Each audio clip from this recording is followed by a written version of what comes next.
देख रहे हैं प्रदेश का number 1 channel ABB news.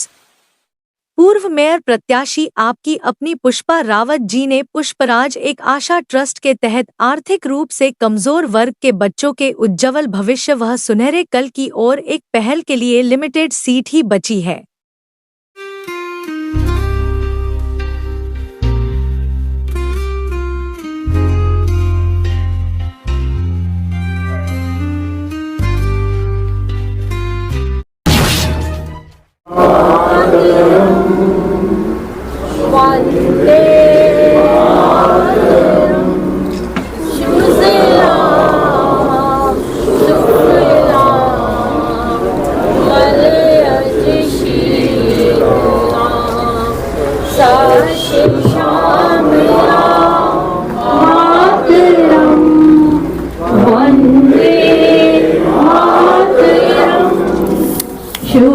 शुभ्रजोत्स्ना पुलकितयामिनी फुल्लकुसुमित द्रुमदलशोभिनी Suhasini सुमधुरभाषिणी सुखदां वरदां मातरम् वन्दे मातरम् वन्दे भारत माता की भारत माता की। ऐतिहासिक ऑपरेशन सिंदूर ने भारत की एकता अखंडता को नया अर्थ दिया है। आज आतंकवाद के विरुद्ध पूरा देश एकजुट है। निश्चित ही ये हमारे एक राष्ट्र के तौर पर अपने साझा संकल्पों को हासिल करने के लिए आवश्यक है। आइए इस लक्ष्य के साथ हम एक नई प्रतिज्ञा ले, एक ऐसी प्रतिज्ञा ले जो हमें सदैव अपनी मातृभूमि की रक्षा के लिए अद्वितीय रूप से प्रेरित करती है। अब अपन सभी शपथ लेंगे। उत्पादों को प्राथमिकता देंगे, सदैव आत्मनिर्भर भारत यानी मेक इन इंडिया को प्रोत्साहित करेंगे। हम 1 डिस्ट्रिक्ट 1 प्रोडक्ट को बढ़ावा देंगे और स्थानीय कारीगरों को सशक्त बनाएंगे। हम एक भारत श्रेष्ठ भारत का समर्थन करेंगे। विविधता को राष्ट्रीय शक्ति बनाएंगे। हम वोकल फॉर लोकल को अपनाएंगे। भारतीय उद्यमियों को प्रोत्साहित करेंगे। हम डिजिटल इंडिया को प्रोत्साहित करेंगे। तकनीकी नवाचार से देश को आगे बढ़ाएंगे। तकनीकी नवाचार से देश को आगे बढ़ाएंगे। हम स्वच्छ भारत अभियान को समर्थन देंगे। स्वच्छ और सतत भारत बनाएंगे। हम अपनी शादी के लिए भारतीय स्थानों को प्राथमिकता देंगे और मेड इन इंडिया की संस्कृति को बढ़ाएंगे। हम भारत में बने आभूषणों और रत्नों को अपनाएंगे। स्थानीय कला और डिजाइन इन इंडिया को प्रोत्साहित करेंगे। हम देश की हर नारी का सम्मान करेंगे और बेटी बचाओ बेटी पढ़ाओ का पुरजोर समर्थन करेंगे। हम स्किल इंडिया के माध्यम से युवाओं को सशक्त बनाएंगे। भारत को वैश्विक शक्ति बनाने के लिए अडिग रहेंगे। हम देश के वीर जवानों का सदैव सम्मान करेंगे। हम भारत की एकता और सद्भावना की रक्षा के लिए सदैव तत्पर रहेंगे। हम भारतीय संविधान का पालन करेंगे। अपने कर्तव्यों से देश की प्रगति में योगदान करेंगे। हम स्थानीय शिल्पकारों और विश्वकर्माओं को बढ़ावा देने के लिए स्थानीय उत्पादों को प्राथमिकता देंगे। हम भारतीय फल फूलों का उपयोग करेंगे। देश के अन्नदाताओं को समर्थन देंगे। हम भारतीय स्वास्थ्य सेवाओं को प्रसार करेंगे। स्वदेशी चिकित्सा और आयुष्मान भारत को अपनाएंगे। हम भारतीय ऑनलाइन प्लेटफॉर्म का उपयोग करेंगे। स्वदेशी ब्रांड चयन करने हेतु स्थानीय व्यापार को बढ़ावा देंगे। हम भारतीय मिट्टी के बर्तनों और कालीनों से ही घर सजाएंगे। स्थानीय हस्तकला को अपनाएंगे। हम भारत के पर्यटन स्थलों की यात्रा करेंगे। सांस्कृतिक विरासत को सशक्त करेंगे। हम पंच प्रांत के अपने कर्तव्यों का निर्वाह करेंगे। भारत माता की, भारत माता की। भारत की शपथ के कार्यक्रम में जिनके निमंत्रण पर आज मुझे आप सबको आने का मौका मिला, ऐसे हमारे व्यापारी नेता आदरणीय अशोक गोयल जी, और जिनके अभी अब हम सब ने विचार सुने,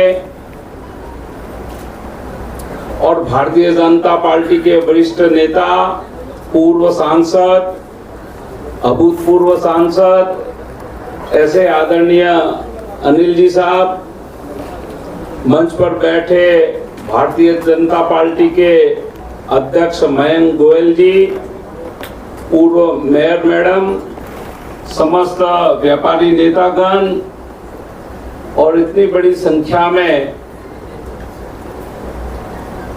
अनिल जी भाई साहब, एक जब से मुझे ये दायित्व मिला है, पूरे भारत में घूम रहा हूँ, व्यापारियों को एकत्रित करना एक बहुत बड़ा कठिन काम है, और मुझे लगता है इसलिए ये काम मेरे जिम्मे आया है। तो मैं घर से जब निकलता हूँ तो भगवान का स्मरण करके निकलता हूँ कि मुझे आज भगवान सफलता देना कि मेरा जो कार्यक्रम है वो सफल हो जाए। और उस क्रम में, और आज तो वर्किंग डे है, और वर्किंग डे में आप सब अशोक जी के निमंत्रण पर और राष्ट्र के हित रक्षा, सुरक्षा और कल्याण के लिए हम कहां से कैसे जुड़ सके, इस भगीरथ कार्यक्रम में आप सब एकत्रित आए हैं। मैं तहे दिल से आपका भारत सरकार के चेयरमैन होने के नाते आपका अभिवादन करता हूं, आप सभी को वंदन करता हूं। हम सब एक ऐसे कार्यक्रम के निमित्त अचानक हमको ये कार्यक्रम करना पड़ रहा है जिसका हमने कभी सोचा भी नहीं था। जिस द्रुत गति से देश की अर्थव्यवस्था आगे बढ़ रही है, देश के यशस्वी प्रधानमंत्री माननीय मोदी जी 2014 से जब से देश की कमान संभाली है, हम सब जानते हैं हम 11वीं अर्थव्यवस्था थे। भाई साहब ने कहा 4थी अर्थव्यवस्था में हम आ चुके हैं, और मोदी 3 में हम तीसरी अर्थव्यवस्था बनकर रहेंगे। इसमें कोई किंतु परंतु नहीं है। लेकिन साथियों, कोई अच्छा कार्य चलता है, कोई देश आगे बढ़ता है, कोई देश आगे विकसित होने के कगार पर जब एक संकल्प शक्ति के साथ आगे बढ़ता है, तो आजू बाजू के जितने भी देश हैं, जो ईर्ष्यालु लोग हैं, जो खुद पीछे जा रहे हैं, जिनकी अर्थव्यवस्था का ठिकाना नहीं, जिसकी कोई व्यवस्था का ठिकाना नहीं, जिनके प्रजा के लिए किसी प्रकार की आयोजन और योजना का ठिकाना नहीं, वो लोग कहीं ना कहीं हमारे इस द्रुत गति को रोकने में रुकावट के रूप में, अटकाव के रूप में उन्होंने एक करुणापूर्ण, एक क्रूरता के साथ जो कार्य किया, वो हम सबके हृदय में एक बहुत बड़ा कष्ट का कारण बना है।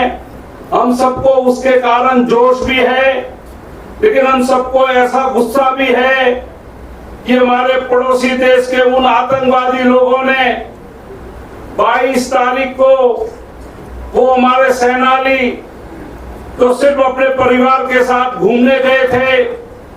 हम सब जानते हैं पिछले 11 साल से पूर्व जो जम्मू कश्मीर में हम 30 लाख से ज्यादा 25 लाख से ज्यादा वहां पर्यटक नहीं जाते थे।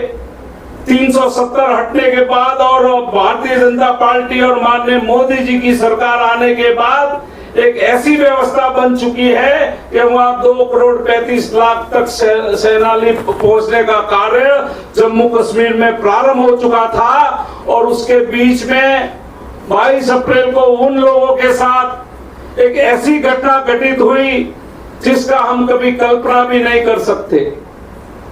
साथियों, सबसे बुरा काम यह हुआ कि उनको धर्म पूछ के जिस प्रकार से मारा गया और जो संदेश देने के इरादे से बद इरादे से आए थे, उन्होंने कभी ये सोचा भी नहीं होगा कि वो किसके साथ ऐसा जुल्म करना चाहते हैं और वो क्या कर गए।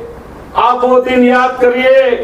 घटना के दूसरे दिन देश के माननीय प्रधानमंत्री, देश के पराक्रमी प्रधानमंत्री सीधे बिहार के धरती से ललकार करते हैं, पूरे विश्व के सामने संदेश देते हैं कि उन्होंने जो कल्पना से भी ज्यादा उनकी जिस प्रकार की हालत की जाएगी, और वो घटना हमने साथियों 7, 8 और 9 तारीख को देखा है।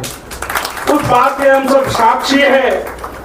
लेकिन आप इस बात को भी याद करिए कि ठीक चल रहा दौड़ता हमारा देश, हमारी अर्थव्यवस्था, हम सब चूंकि व्यापारी है, हम तीसरी अर्थव्यवस्था में आगे बढ़ रहे हैं, हम जीडीपी में आगे बढ़ रहे हैं, हम 2,35,00,000 करोड़ का जब जीएसटी कलेक्शन में आगे बढ़ रहे हैं, और जिस प्रकार से 4 चौगुना जिस प्रकार की हमारी पूरी व्यवस्था आगे बढ़ रही है, विकास आगे बढ़ रहा है, देश में एक प्रकार का अलग प्रकार का माहौल खड़ा हुआ था, उसमें कहीं ना कहीं छेद करने का जिसने दुस्साहस किया है। साथियों, आप इस बात को याद करिए, जब माननीय प्रधानमंत्री जी ने पिछली बार 2 स्ट्राइक करके मुंह तोड़ जवाब देके उनको सीधी भाषा में कहा था, और इस बार का जो निर्णय हुआ है वो कम निर्णय नहीं हुआ है।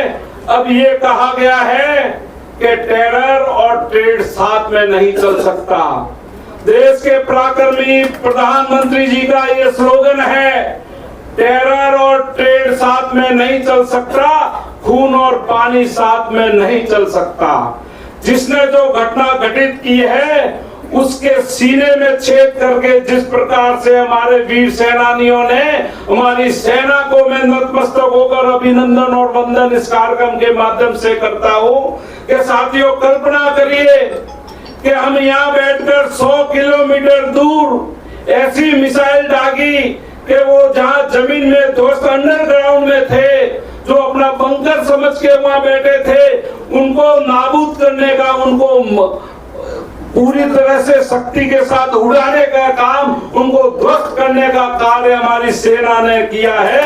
ये निर्णय शक्ति हमारे देश के पराक्रमी प्रधानमंत्री जी के निर्णय के बाद देश में एक अलग प्रकार का माहौल खड़ा हुआ है, जिससे पूरा विश्व हिल गया है। पूरे विश्व में इस प्रकार की चर्चा हो गई है कि पराक्रमी शक्ति भारत की कहां से ऐसी हो गई। क्योंकि विगत दिनों को वो भी याद करिए। मैं कोई यहाँ पॉलिटिकल बात करने नहीं आया हूं, लेकिन अशोक जी, आपको याद होगा एंटोनी जब माननीय हमारे देश के रक्षा मंत्री थे, उन्होंने आज से 11 साल पहले कहा था कि हमारे पास रक्षा बजट नहीं है, हमको हथियार खरीदने के लिए हमारे पास पैसा नहीं है। माननीय यहाँ पर हमारे पूर्व सांसदगण बैठे हैं, नेतागण बैठे हैं, इस बात को भली भांति जानते हैं, पत्रकार बंधु भी जानते हैं। लेकिन आप सोचिए, पिछले 5 साल में मोदी सरकार ने 2 लाख करोड़ से ज्यादा हथियार खरीदने का कार्य किया है। ये दूरदर्शिता हमारे देश के यशस्वी प्रधानमंत्री की है और हमारे भारत सरकार की है। ये इस कल्पना से हमने नहीं खरीदा था कि कोई घटना होने वाली है, लेकिन इस देश की रक्षा सुरक्षा जो अपने आप को देश का चौकीदार कहता है, उन्होंने इस प्रकार की कल्पना के साथ पूरी व्यवस्था देश में रक्षा सुरक्षा और व्यवस्था की और अर्थव्यवस्था की करने का एक अपने नेम के साथ आगे बढ़ रहे हैं। उसमें उनके संकल्प शक्ति को देखिए, उनकी नीति को देखिए, उनकी विदेश नीति को देखिए। आज हाल फिलहाल ही ये घटना होने के बाद सर्वदलीय बैठक बुलाते हैं और सरकार ने ये तय किया कि भारत के सभी दलों के वो सांसद इस पाकिस्तान की करूर जो घटना है उसकी जानकारी विदेशों में जाकर देना होगा। इस प्रकार की नीतियों और निर्णय शक्ति को आप क्या समझते हैं? आपको कहीं किंतु परंतु और कहीं घबराने की आवश्यकता नहीं है। आप सोचिए कि 9 जगह पर एक साथ तय करने के बाद माननीय प्रधानमंत्री जी ने कहा था नियत समय में हमारी सेना तय करेगी और उनके निर्णय पर किसी प्रकार की रोक टोक नहीं होगी। कल्पना करिए 26/11 भी इसी देश में हुआ था, सेना भी इसी देश में थी, सेना की तैयारी भी थी, लेकिन निर्णय शक्ति नहीं था, नेतृत्व नहीं था, इसलिए इस प्रकार की घटना घटित हुई और जिसका हम कुछ भी नहीं कर पाए। लेकिन 22 अप्रैल के बाद आप सोचिए 7, 8 और 9 तारीख में 12 बजा दी आपके पराक्रमी प्रधानमंत्री जी के नेतृत्व में हमारी माननीय सेना ने इस हमारे पड़ोसी आतंकवादी देश का जिस प्रकार से चूर चूर के बदला लिया है। और आप सोचिए अभी तो आपका ये मामला स्थगित हुआ है। देश के प्रधानमंत्री जी ने स्पष्ट जब संदेश दिया है देश के प्रति तब उन्होंने किया है सीज फायर स्थगित है, ये कार्रवाई मात्र स्थगित है। अगर किसी भी प्रकार की गोली चली तो भारत से अब सीधा गोला चलेगा, ये निर्णय हमारे देश ने कर दिया है। भारत की शक्ति को जिसने कम आंका है उन सबको ये समझ में आ गया है कि भारत की सैन्य शक्ति, भारत की मिसाइल्स और जो भी प्रबोध का नाम लिया अशोक जी ने, वो अपने आप में सोचिए पूरा विश्व उसको खरीदने के लिए लाइन में खड़ा हो गया है। ये शक्ति हमारे सैन्य शक्ति और हमारे पराक्रमी देश की हो चुकी है। उस समय में हम यहाँ भारत में हमारा ये काल अमृत काल में हम जिस प्रकार से हम रह रहे हैं, साथियों मैं आपका धन्यवाद करता हूँ। मैं पिछली बार चुनाव में भी आया था, एक कार्यक्रम में भी आया था और मैंने तब भी कहा था कि हमारी 2 पद्धति है, एक सनातन की हमारी संस्कृति और व्यापार की पद्धति। याद करिए कि हम सबके लिए कितना उम्दा ये समय है कि 500 साल के बाद रामलला को विराजित करने का जो भगीरथ निर्णय माननीय देश के प्रधानमंत्री, भारत सरकार और आप सबने मिलकर लिया। आज हम रामलला विराजित होने के बाद मैं एमपी साहब आपको ये वो बात याद दिलाना चाहता हूँ, इस बात का मैं साक्षी हूँ। आज से 30 साल पूर्व माननीय नरेंद्र मोदी जी जब अयोध्या गए थे, उन्होंने उस समय संकल्प किया था कि मैं दोबारा अयोध्या तभी आऊंगा जब मैं यहाँ पर रामलला विराजने का कार्यक्रम का शुरुआत हो जाएगी। और आप सोचिए उस समय तो न तो मुख्यमंत्री थे, वो एक पार्टी के मात्र महामंत्री थे, गुजरात के महामंत्री थे, एकता यात्रा में वो संयोजक थे। और सब जब एकता यात्रा वहां पहुंची थी उस समय की ये घटना मैं याद दिलाता हूँ। आप सोचिए कितनी दूरदर्शिता है, क्या उनका संकल्प है, उनके संकल्प का कोई विकल्प नहीं। जापानी एकता जिंदाबाद, जिंदाबाद जिंदाबाद। माननीय सुनील सिंह जी जिंदाबाद, जिंदाबाद जिंदाबाद। आज के वोकल फॉर लोकल कार्यक्रम के अवसर पर मुख्य अतिथि माननीय सुनील सिंह जी, यहाँ मौजूद आदरणीय अशोक गोयल जी, श्रद्धेय आशा शर्मा जी, आदरणीय बहुत ही सुंदर संचालन कर रहे पूर्व मंत्री सच्चिदानंद शर्मा जी, आदरणीय अनिल अग्रवाल जी, जिनकी प्रेरणा से बहुत ही सुंदर ये ऑडिटोरियम बना है और लगातार समाज सेवी के रूप में वो विख्यात है हमारे मध्य। आदरणीय ललित जायसवाल जी, पूरा मंच, आदरणीय सरदार एसपी सिंह जी, अरुण शर्मा जी, आदरणीय संदीप सिंगल जी, आदरणीय अशोक भारतीय जी, आदरणीय हमारे अमरीश गोयल जी और अशोक आटेवाले जी यहाँ मौजूद। सबसे पहले मैं आज बहुत ही सफल कार्यक्रम के लिए आदरणीय अशोक गोयल जी को बधाई देता हूँ और साथ में आदरणीय श्री सुनील सिंह जी ने गाजियाबाद पधार कर हमें कृतार्थ किया। मैं आपका स्वागत, वंदन और अभिनंदन करता हूँ। आदरणीय बंधुओं, आज देश जिस परिस्थिति से गुजर रहा है उसमें भारत मां के सच्चे सपूत नरेंद्र मोदी ने पूरी दुनिया के सामने दिखा दिया 56 इंच का सीना क्या होता है। साथियों, हम निरंकुश थे, निरंकुश ही रहेंगे उम्र भर। कट के गिर जाए धरा पर झुक नहीं सकता है सर, शेर की सूरत लिए खुले फिरते हैं मैदान में और कौन रोकेगा हमें पहचान जब तक जान। आमने सामने का एक युद्ध जो पाकिस्तान ने भारत के विरुद्ध छेड़ने का काम किया, केवल 48 घंटे के अंदर पाकिस्तान को छठी का दूध याद दिला दिया। घुटने के बल पाकिस्तान को लाकर नरेंद्र मोदी ने दिखा दिया कि 140 करोड़ भारतीय क्या करके दिखा सकते हैं। इसके आगे उन्होंने दूसरा काम जो किया, मैं अभिनंदन करना चाहता हूं नरेंद्र मोदी जी का।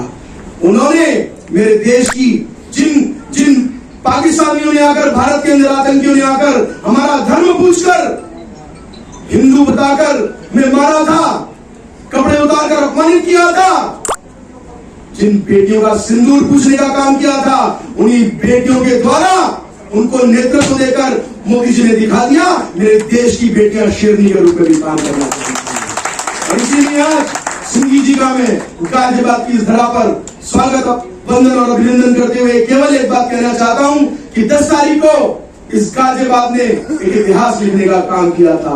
आदरणीय धर्मपाल जी के नेतृत्व में भाई साहब हमको कहा गया कि आपको 1000 लोगों की यात्रा निकालनी है, लेकिन माननीय धर्मपाल जी ने राष्ट्रीय स्तर पर बताया 25,000 व्यापारियों ने, कार्यकर्ताओं ने इकट्ठे होकर अखिल भारत में सबसे बड़ी यात्रा निकालकर 1 किलोमीटर का तिरंगा और 5,000 लोगों ने हाथ में दिया लेकर भारत मां सीधे दिखाई दे रही थी और 5,000 लोग उसकी प्यारी भारत मां सुधाम आरती उतार रहे थे।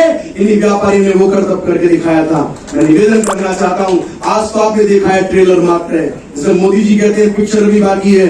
एक बार आप 2 घंटे का टाइम और दो, आपको 1 किलोमीटर के रेंज में सरिसर दिखाई देंगे और व्यापारियों की ऐसी बड़ी शोभा यात्रा निकालकर ऐसा कार्यक्रम करके दिखाएंगे कि आप कहेंगे नरेंद्र मोदी जी उसको देखकर हम सबको गाजियाबाद को बताएंगे कि गाजियाबाद के लोग केवल कार्यक्रम करना नहीं जानते, यदि कोई बात आएगी तो सेना के सम्मान में पूरा गाजियाबाद है मैदान में, सेना के सम्मान में पूरा, सेना के सम्मान में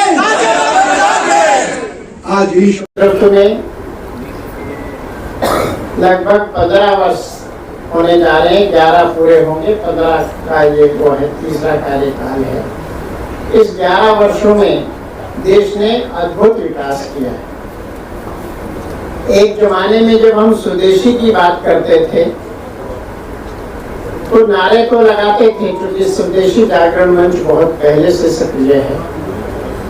लेकिन जब हम लोगों से लोग पूछते थे कि भाई स्वदेशी तो ठीक है, लेकिन कहते थे हिंदुस्तान में मैन्युफैक्चर क्या क्या हो रहा है, तो हम लोग को बगले नहीं दे पाते। माननीय मोदी जी ने जब देश की बागडोर संभाली तो उन्होंने इस बात को बखूबी समझा कि जब तक देश में मैन्युफैक्चरिंग बड़े लेवल पे नहीं होगी, देश की आर्थिक स्थिति बेहतर नहीं हो सकती। उन्होंने उस समय मेक इन इंडिया का प्रोग्राम शुरू किया और बहुत सारी चीजें मेक इन इंडिया के तहत बननी शुरू हुई। जब माननीय मोदी जी ने इस प्रोग्राम को लॉन्च किया तो सब लोग बड़ा मजाक उड़ाते थे, उपहास करते थे कि जैसे कि बहुत सारी चीजें हैं, ये भी एक ऐसा नारा है केवल जो भाजपा पूरा नहीं करेगी, केवल एक जुमला है। लेकिन आज पूरी दुनिया इस बात को देख के बहुत हतप्रभ है कि भारत ने मेक इन इंडिया के तहत हेलीकॉप्टर बनाना शुरू कर दिया, प्लेन बनाना शुरू कर दिया, मिसाइल बनानी शुरू कर दी और छोटी मोटी तो बहुत सारी चीजें बन रही हैं। और डिफेंस सेक्टर में तो बहुत सारा काम हुआ है। हिंदुस्तान में डिफेंस की लगभग 100% चीजें हम इंपोर्ट करते थे। आज लगभग 65,000 करोड़ का डिफेंस का एक्सपोर्ट हो रहा है, जो इससे पहले कभी नहीं हुआ। माननीय मोदी जी ने ये जो संकल्प लिया और जो उन्होंने प्रोग्राम शुरू किए, उसका देश के हर व्यापारी को, छोटे बड़े को लाभ हुआ है। बहुत सारे लोगों के मन में शंका रहती है कि साथ जो कुछ हो रहा है बड़े व्यापारी के लिए हो रहा है, लेकिन बड़ा व्यापारी भी तो आपसे ही परचेज करता है, एंसिलरी यूनिट लगाता है, पूरी चेन है। जो पूरी चेन रहती है उसमें जो अंतिम व्यक्ति भी है उसे भी कहीं ना कहीं उसका लाभ मिलता है। आज हम लोग जो यहाँ एकत्र हुए हैं कि जो 3 देश जिन्होंने अभी जो थोड़ा सा भारत के सामने प्रश्न पैदा हुआ भारत की सुरक्षा को लेकर, 3 देश जिन्होंने भारत के विरुद्ध षड्यंत्र करने में डायरेक्टली इनडायरेक्ट अपनी भूमिका रखी, तुर्की, अजरबैजान, चीन और पाकिस्तान तो इनका है ही मुख्य। तो इन सबके जो बाइकॉट का निर्णय लिया है, ये निश्चित रूप से बहुत ही काबिल तारीफ है और व्यापारी भाई इसमें आगे आए हैं अपने नुकसान फायदे की परवाह करते हुए। तो मैं उन सबको बहुत बहुत बधाई देता हूँ, शुभकामनाएं देता हूँ कि उन्होंने एक बार पुनः ये सिद्ध किया है कि वो अपने नुकसान फायदे की बजाय भारत माता के प्रति कितना सम्मान करते हैं, कितना उसके प्रति लगाव रखते हैं। हम सब जानते हैं कि भारत की अर्थव्यवस्था धीरे धीरे बेहतर हो रही है। अब हम लगभग 4थी विश्व की बड़ी अर्थव्यवस्था बन गए हैं और अभी एक रैंकिंग जारी हुई थी, कुछ लोगों ने पढ़ा भी होगा, विश्व के ताकतवर देशों की, उसमें भारत 3रे स्थान पे था। तो ये माननीय मोदी जी का भी मैं गाजियाबाद फ्रूट कंपनी साहिबाबाद नवीन फल सब्जी मंडी में एक छोटा सा व्यापार करता हूं और मैं आप लोगों को यकीन दिलाता हूं कि मैं विदेशी किसी भी देश का फल बेचने से बहिष्कार करता हूं। अपने ही हिंदुस्तानी और अपने ही स्वदेशी का मैं गुणगान करता हूं। जय हिंद, जय भारत।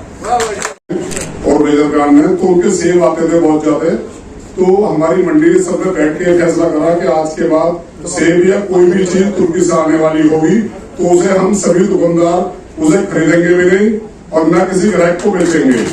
ये हमने पाकिस्तान हमारा दुश्मन देश है, पाकिस्तान हमारा दुश्मन देश है, जो उसका साथ देगा वो हमारा दुश्मन है।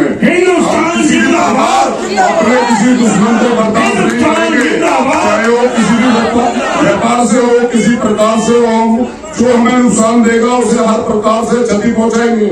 हर प्रकार से 140 करोड़ जनता हमारे देश की साथ है और हमारा देश व्यापार का बड़ा हब है। कोई भी देश हो हमारे देश के बिना नहीं चल सकता। हमारा देश अपना गुजारा कर सकता है। व्यापारी भले ही नुकसान उठाएगा लेकिन विदेशी सामान बिल्कुल नहीं बेचेंगे। जय हिंद, जय भारत। अगर कोई चीज निकलती है तो निकलती है। अगर आज मैं शपथ देके जाएंगे कल दुकानों पर अपने फल हमारे फल मंडी के राजेंद्र राजू जी बैठे हैं कि आज शपथ देके जाएंगे कि चाइना का माल, तुर्की का माल, बांग्लादेश का माल, पाकिस्तान का माल कोई भी व्यापारी नहीं बेचेगा तो उससे एक बेनिफिट मिलेगा कि उनकी आर्थिक स्थिति हो जाएगी और वो व्यापारी हार जाएंगे। भाई किसी भी देश को चलाने के लिए आर्थिक स्थिति जरूर मजबूत होनी चाहिए। वो तो मजबूत होगी जब उनका व्यापार चलेगा। अगर व्यापारी फेल हो जाएगा तो आज अपने आप ही हार जाएगा। जैसे हमारे माननीय मोदी जी ने उनका पानी रोक दिया, हम व्यापारी हैं, हम उनको समझ लेना, अब देखना बंद करते हैं, हम अपने पास